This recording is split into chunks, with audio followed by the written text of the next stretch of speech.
第243章直闯。宽敞的大厅之中，萧炎几人坐立其中，墨铁佣兵团的其他人则是开始忙碌地清理着被搞得一片狼藉的总部。偶尔一些佣兵经过客厅，都是会向那坐在桌旁轻轻抿着茶水满脸和煦微笑的少年投去敬畏的目光。先前那因为萧炎出手狠辣的许些恐惧心理，在略微持续了一会之后，便是从这些佣兵心中自动的烟消云散了去。他们都是经常在刀口上舔血之辈，神经强悍度自然是远超常人，并且那墨染还是墨铁佣兵团的敌人，谁也犯不着为他多出一丝同情心，因为他们同样清楚，若是今日萧炎没有及时赶到的话，那墨染屠杀起来自己的兄弟，也是绝对不会有丝毫的手软。端着温热的茶杯，萧炎瞟了瞟外面那些忙碌的佣兵，在他身旁的座椅上是那脸庞保持着淡漠的海波东。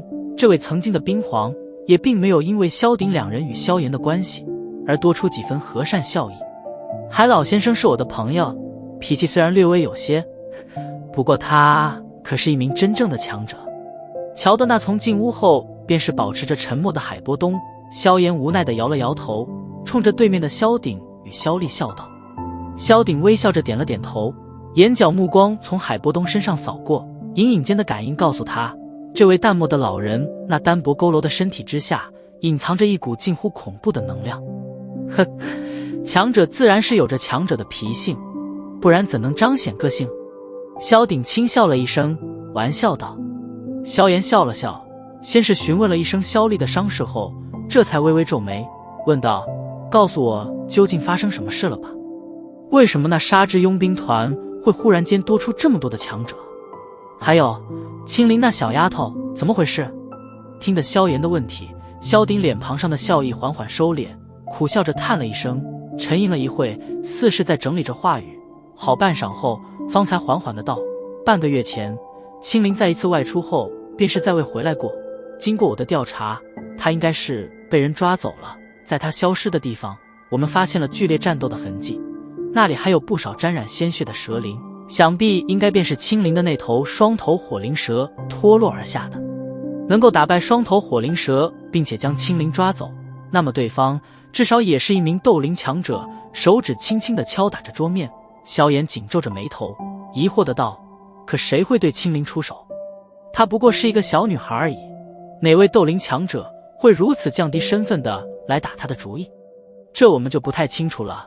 萧鼎苦笑着摇了摇头，接着道，也正是在青灵失踪后的第二天，沙之佣兵团便是忽然对城内的其他势力采取了吞噬以及清除。沙之佣兵团在石墨城的势力，除了我们少有的2-3个佣兵团之外，其他的基本不可能与他们相抗衡，所以仅仅是不到5天时间，城内的其他弱小势力便是被他们闪电般的完全清除。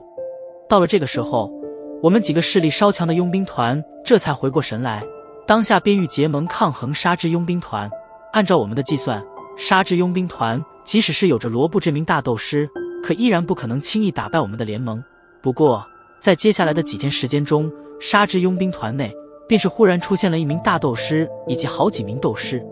在对方这种暴涨的实力下，我们这边内部也是开始慌乱了起来。毕竟只是临时的松散联盟，所以没有太大的约束力，因此在这般各自为战的情况下，其他的3个佣兵团，一个惨被灭团，一个投降，另外一个则是在给予了沙之佣兵团一笔庞大的求和费用后，选择了撤离这座城市。因为我们墨铁佣兵团是最不好啃的一块骨头，所以被他们留在了最后，于是就有了今天的这些事情。若是你来晚些，恐怕墨铁佣兵团也会覆灭了。萧鼎叹息道，知道那些忽然加入沙之佣兵团的人是什么来路吗？萧炎缓缓地抚摸着温热的茶杯，轻声问道。不清楚。萧鼎摇了摇头，面露沉吟之色，片刻后迟疑的道，我似乎觉得青灵的失踪和沙之佣兵团那些忽然加入的强者有点关系，毕竟这之间的时间发生的有些巧合了。青灵的那条火灵蛇应该少有人知道吧？那他们怎会选择对他出手？萧炎皱着眉头，敲动着桌面的手指忽然一顿，心中喃喃道，难道是因为碧蛇三花瞳的缘故？我们也不知道究竟是怎么回事？萧鼎与萧丽对视了一眼，皆是满脸苦笑。你们不知道，不过想必罗布那家伙应该知道吧？萧炎微微坐直身子，笑了笑，道：“我去找找他，顺便看看他究竟是哪里来的胆子。”我们召集点人一起去吧。他们毕竟人多。萧鼎沉吟道：“随你吧。”对于这，萧炎倒是不置可否的点了点头，站起身来，对着门外走去。在路过海波东时，笑道：“海老先生打算一起去吗？闲在这里也无聊，陪你去看看热闹吧。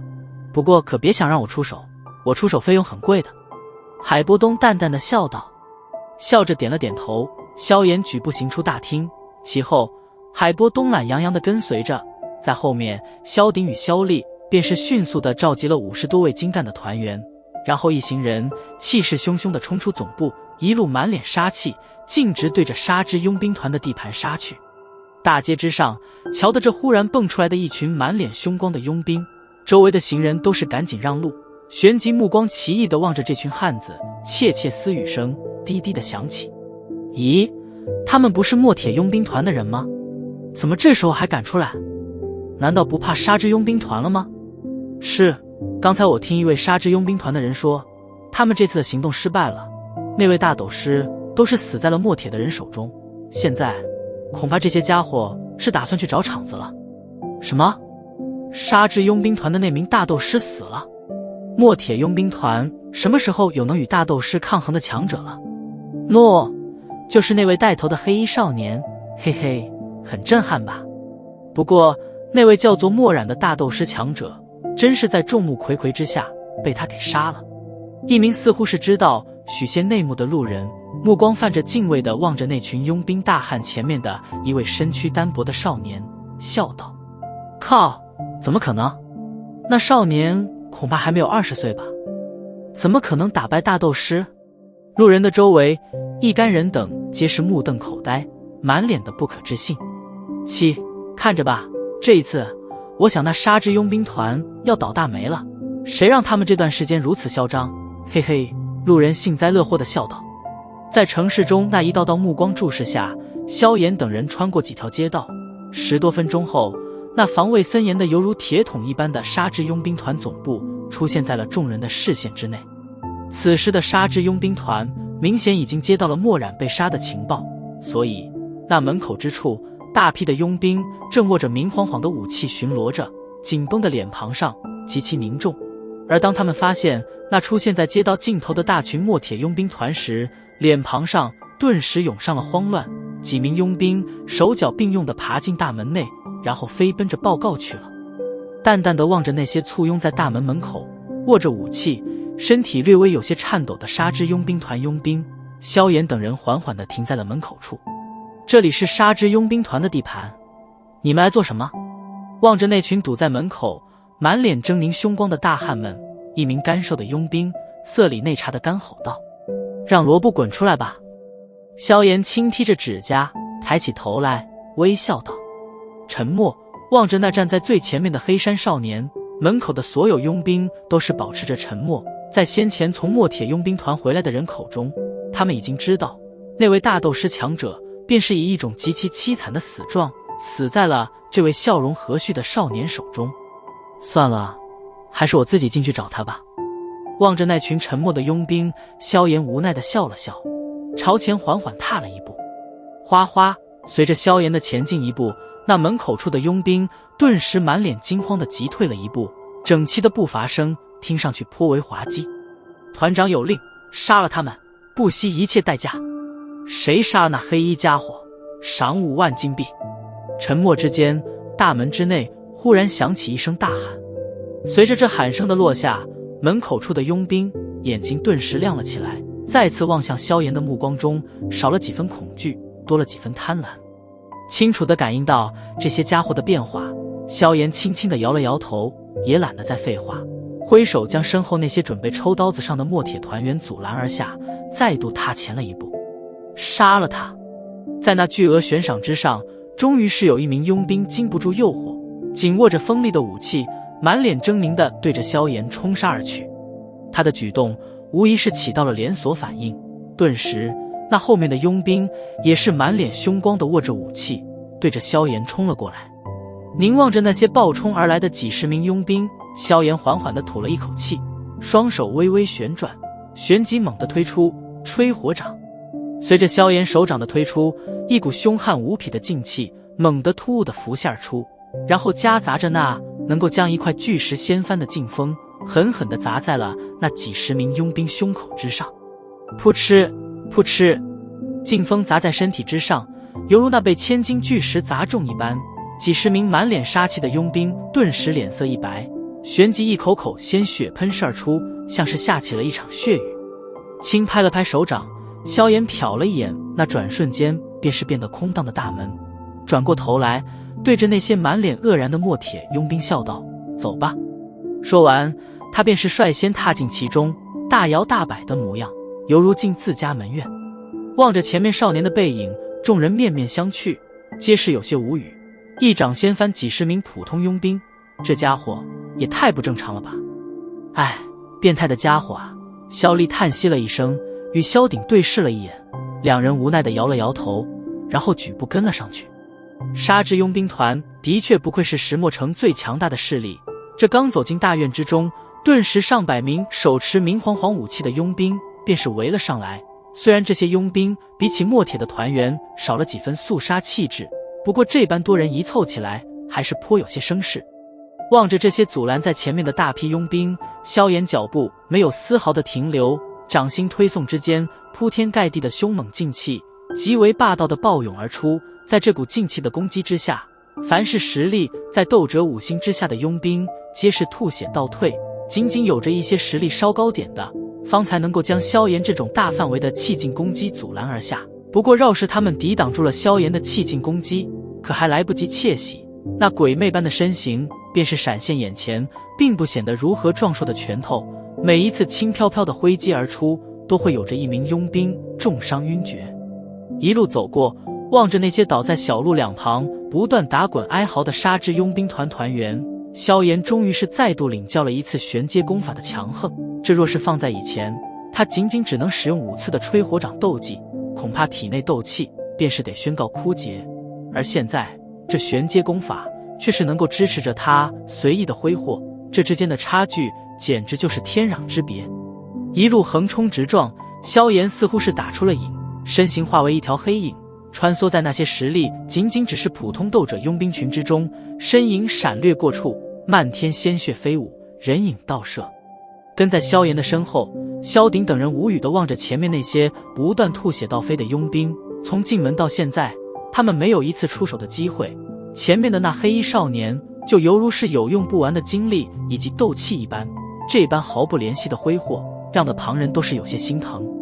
脚步灵活地从一些昏倒在地的佣兵身上踏过，目光环视着满院的狼藉，皆是轻叹了一口气，这家伙恐怕一人便能将整个杀之佣兵团给端了吧。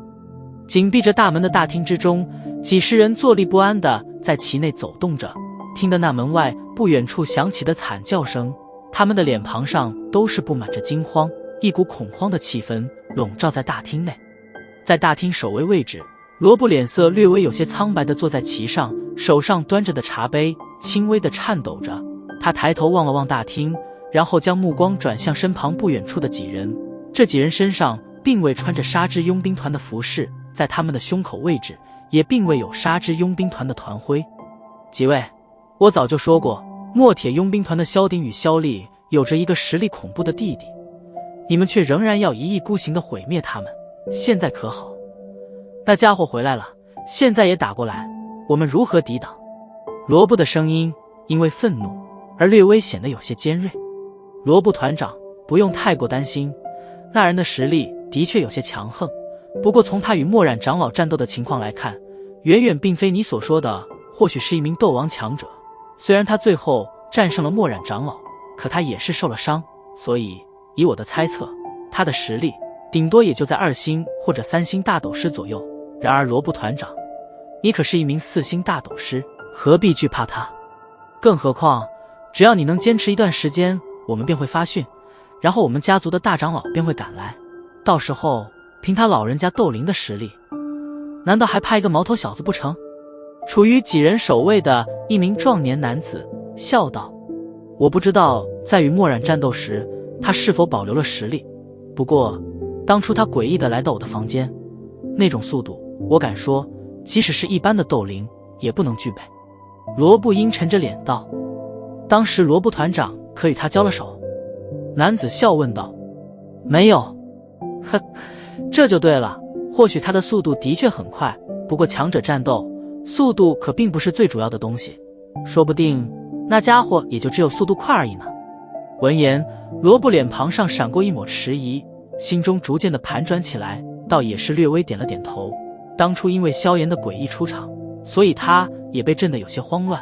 现在想来，一名不过20岁的少年，怎么可能会是一名斗王强者？就算他每天吃天材地宝、极品丹药，那也绝对不可能吧。这般想着，罗布脸庞上的阴沉也是逐渐的消散，紧了紧拳头，呸的一声吐了一口唾沫，恶狠狠的道：“也好，这次就让我来瞧瞧，这家伙究竟有多强。我还真不相信，他一人能把这里的10多名斗师都打翻。”瞧得罗布气势逐渐的回来，大厅之内脸色紧绷的众人也是悄悄的松了一口气。在这种时候，若是连首领都没有了战意，那就真的是完蛋了。砰！在众人心中逐渐热络起来之时，那紧闭的大门轰的一声被震成无数碎片，四处飙射。门口处木屑逐渐飘散，一袭黑衫缓缓地出现在了众人的视线之内。“诸位，躲在这里可是很好玩。”淡淡的戏谑笑声轻飘飘地传了进来。